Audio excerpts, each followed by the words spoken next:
I stopped supporting my brother's family after he said no place for losers. That's why I wasn't invited to Christmas now. He's losing it, in fact. I was excited for Christmas this year. I wasn't rushing to finish everything at the last minute for once I had purchased gifts for my parents, my brother Jacob, his wife Kelly, and their children before the first week of December. I even purchased extra presents in case there were any unannounced visitors. I have no idea why, but I had the impression that this year would be successful. I was really taken aback by the idea back when my mom opened the door and said, "We don't want you here this year," as I was standing on my parents' front porch, holding a bag of wrapped gifts in each hand.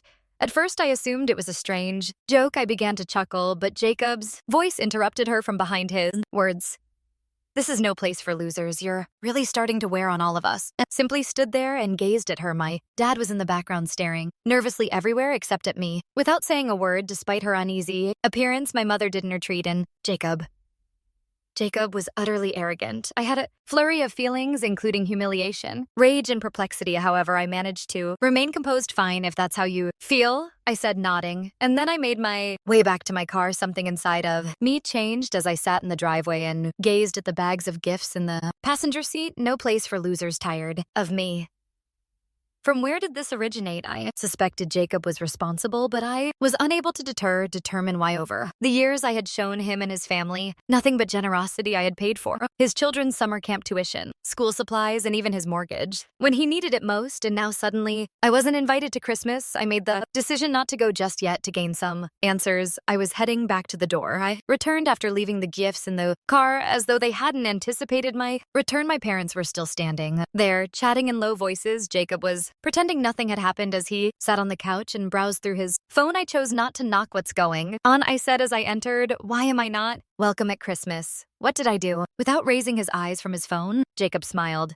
"You really don't get it, do you? You've been slacking off lately? The kids have barely gotten anything from you this year." Stunned, I gazed at him. "What are you talking about? I've spent hundreds on presents for your kids. They have more presents in the car than anyone else last year. A year you did more. This year it's like you don't care. It's embarrassing for us, honestly," Jacob said, turning to face me at last. I looked to my parents, thinking they would say something, perhaps defend me or warn Jacob that he was acting inappropriately. Rather than that, my mother smiled awkwardly and remarked, "But you just bought a new car. You found money for it." I wasn't even sure how to react. For a moment, "The car is on a credit," I stated, maintaining a steady tone. "And even if it wasn't, how does buying a car suddenly make me responsible for Jacob's kids? They're not my responsibility." Jacob leaned back on the couch and declared, "You're the one who makes the most money," as though everything had been explained. "We're a family. Families help each other. You've always done that." His wife Kelly was sitting calmly in the corner when I glanced at her. Her face was hot and she was looking down at her hands without saying anything. It was as though she wished to vanish. I questioned, "Is that your reasoning? Because I've been generous in the past, I'm now obligated to do so forever, and if I don't, I'm a loser." Jacob gave a shrug. "If the shoe fits for me." That was it. I shook my head and stepped back. I turned to face my parents and said, "You know what? You're right. I don't belong here." Turning to Jacob, I said, "Enjoy your Christmas and good luck with those presents, because this loser is done financing your life." Without waiting for a response, I left. I gripped the wheel more tightly than I had to and drove silently home. I was unable to comprehend it was I the villain in this situation. For years, I had gone above and beyond for my family, always helping Jacob when he needed it and ensuring that his children never suffered because of his financial difficulties. And now I was a loser for not doing enough. In addition to being unwelcome at Christmas, I spent some time sitting in the driveway after I arrived home, staring at nothing. I felt sick to my stomach when I saw the bag of gifts that was still in the van. I had spent weeks choosing the ideal items, considering what my parents would value and what the children would enjoy, and for what I wasn't supposed to be here, it became more apparent to me as I gave it more thought. This went beyond Christmas and gifts. I had been too blind, or perhaps too willing, to notice that this had been developing for years. The fact was that Jacob had always relied on me. He and Kelly had a difficult financial beginning to their marriage. He struggled to maintain a consistent job, and Kelly's part-time job hardly provided for their basic needs, with the assumption that it would only be for a short time. A few hundred here, a few hundred there. Volunteered to help once when they were in danger of being evicted. I assisted with the rent later when their second child was born. I helped with childcare. A little while became years, however. Jacob always called me first when he was having a bad day, to be honest. I always said yes because I cared for his kids. Not because I had to, I didn't want to. See my brother and his family suffer, and I didn't want them to be without. In retrospect, I saw that I had produced this dynamic. Jacob relied on me too. Easily because of me, it became entitlement somewhere along the line and ceased to be thankfulness. The final straw was being excluded from my own family's Christmas celebration tonight. Because I didn't do enough, I decided I was done when I woke up the following morning with more clarity.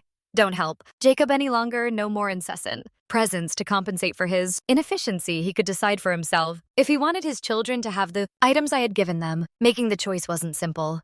Not only would I lose my brother's financial support, but I would also jeopardize my connection with him, his kids, and possibly even my parents. However, I couldn't continue to be treated more like an ATM than a brother and son. They didn't contact me, and I didn't contact anyone. Perhaps they received the message. I thought, however, I should have known Jacob wouldn't take it so lightly. New Year's Eve was spent in complete silence. No texts, no phone calls, nothing. My parents, Jacob, and even Kelly didn't get back to me. I was all alone over the holidays for the first time in years. Although I didn't anticipate them contacting me, it was an odd sensation. When midnight passed and my phone was still silent, I'll admit that I considered phoning, but every time I did, I thought of Jacob's sneer and his statement, no place for losers. I had been the one keeping things together for years, and they had the gall to treat me as though I were a disposable number. I would give them distance if that was what they desired. I started to notice idiot. Change by the middle of January. Kelly has always been a reserved individual who shied away from confrontation. However, she unexpectedly texted me one evening. It was succinct and direct.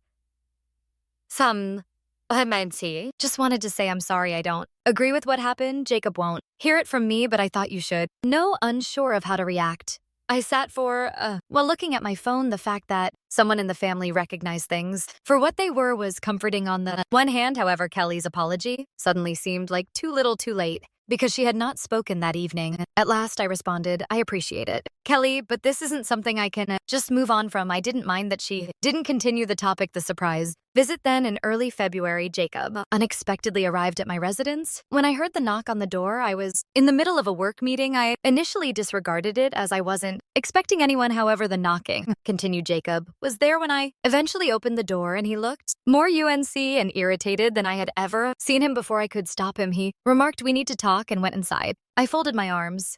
What's this about? He was direct and concise. You need to stop acting like this and start helping out. Again, I laughed because I couldn't believe he meant it, not because I thought it was amusing. Helping out, you mean pay for your life? I told you I'm done with that. He gave me a scowl. You're the one with the money. Do you know how hard it's been for us since you decided to act like this? The kids barely have what they need. Kelly's trying to keep it together, but we can't do it without your help. What I was hearing was unbelievable. Are you listening to yourself right now? You're a grown man, Jacob. You have a wife and children. If you need more money, go out and earn it. It's not my job to solve your problems, he retorted. You've always helped before. Why are you being so selfish now? Selfish, I said again. You want to talk about being selfish? Let's talk about how you lied to our parents about me, turned them against me, and then banned me from Christmas because I didn't spend enough on your kids, and now you're here asking for more. You've got some nerve, Jacob. I interrupted him by raising a hand before he could say anything further. We're done here. I'm not giving you another dime, and I don't want to hear from you again until you figure out how to act like an adult.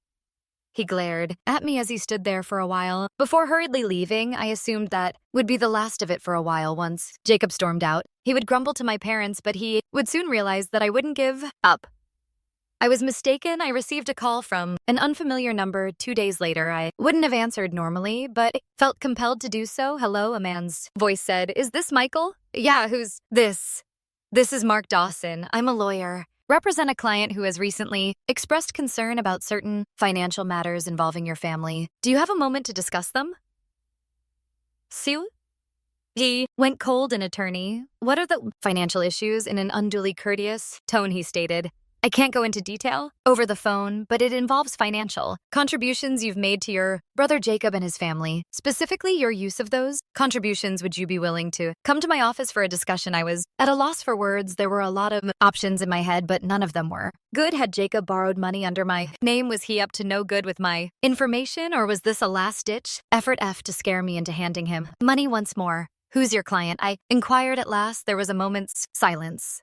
I'm afraid I can't disclose that right now, but I assure you this is not a lawsuit against you. It's more of an investigation. I consented to a meeting. Against my better judgment, my curiosity overcame me and I couldn't get rid of the impression that this was more than just Jacob being himself. The following day, I had no idea what to anticipate as I entered Mark Dawson's office, but he dropped a bombshell out as soon as I sat down. He pushed a packet across the desk toward me and stated, "Kelly is the client I'm representing." I was so surprised that I blinked. Kelly, why would she need a lawyer? Mark studied me intently while folding his hands. She thinks Jacob's been using the money you've given him. Over the years, inappropriately, she has reason to believe he's been hiding money. From her and from you, I felt sick to my stomach. Hiding money? What do you mean? Copies of bank statements, receipts, and what appeared to screenshots of text messages were visible when he opened the folder. She suspects that Jacob has been taking your financial contributions and funneling them into a separate account. Based on what she found, he may have been using the money for gambling and other personal expenses instead of supporting his family. I gazed incredulously at the paperwork. You're saying all those times I helped him with bills with his kids, school stuff that money never went to them.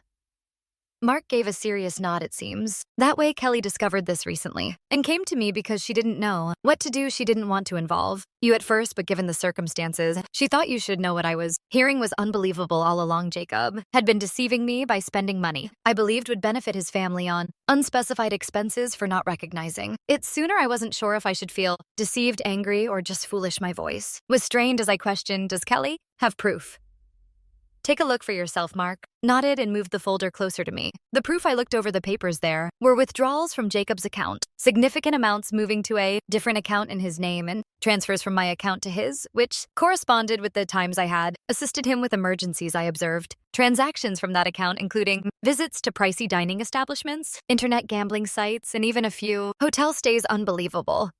I shook my head and mumbled, and Kelly knew about this. She only recently discovered the second account. Mark clarified she had suspicions for a while, but she didn't have access to his banking information until she stumbled across some bank statements he'd left out. She didn't have proof. That's when she contacted me. I tried to absorb everything as I sat back. "Does she want me to do anything? Press charges or something?" Mark gave a head shake. "Not at this point. She's more focused on protecting herself and the children, but she thought you should know in case Jacob tries to manipulate you further." I laughed resentfully. "Well, he already tried. He showed up at my house few days ago, demanding that I start helping again."